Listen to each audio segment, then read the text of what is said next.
Narito ang mga headline news. Nitong linggo ay ginanap ang First Philippine Pastor Concentration Seminar hosted by Philippine Remnant Theological Seminary. Kasabay rin nitong Miyerkules, pagkatapos ng Pastor Concentration Seminar, ay ginanap din ang PRTS Dedication Worship. At ang tema ng pulpit message nitong huling linggo ay 10 Mysteries of God's Children, Synergy, the Absolute Gospel that Saves All People in the World, mula sa Genesis chapter 12, verse 1 to 3. Magandang araw, narito ang OLMC News. Nitong linggo ay ginanap ang First Philippine Pastor Concentration Seminar hosted by Philippine Remnant Theological Seminary. Ang ilang mga pastor sa Isabela, Ifugao, Manila, Montalban at mga seminary students ay nagtipon-tipon para sa First Philippine Pastor Concentration Seminar na pinangunahan ni Reverend Kim Jin-kyu na siya ring main speaker para sa training na ito. Nagbigay din ng lectures sila Reverend Pastor Ju Yong-tae at Reverend Pastor Kim Yon-yong mula sa Korea. Nagbigay naman ng forum ang ilang mga Filipino pastor na sina Reverend Pastor Elfie Kawilan mula sa Isabela at Pastor Delia Dalignok ng PRTS Montalban at Reverend Pastor Regina Joaquin mula sa Ifugao.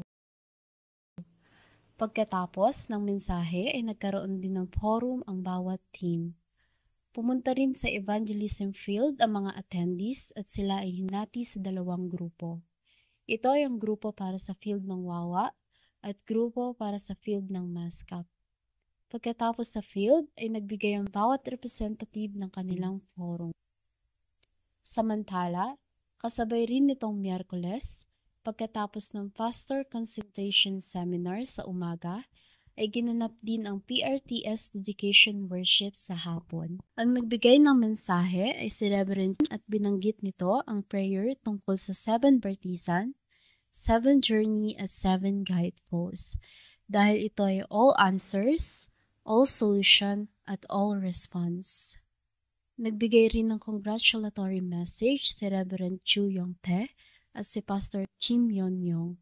Pagkatapos nito, ay binigyan din ng mga reverend pastors ng mga certificate para sa unang pag-attend para sa First Philippine Pastor Concentration Seminar.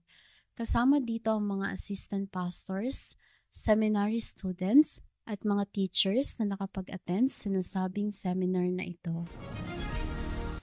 At ang tema ng pulpit message nitong linggo ay 10 Mysteries of God's Children, Synergy, the Absolute Gospel that Saves All People in the World, mula sa Genesis chapter 12, verse 1 to 3.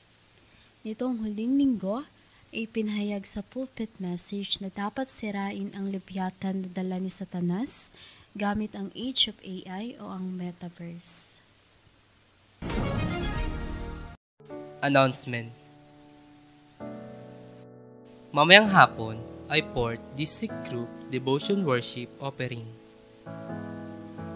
Sa July 9, Martes hanggang July 12, Bernes ay Mindanao RTS at Evangelism School Ministry. Sa July 21, Linggo ay PLMC WRC Team Departure. Sa July 25, Huwebes hanggang July 27, Sabado ay WRC Leaders Retreat sa Dego Hana Church.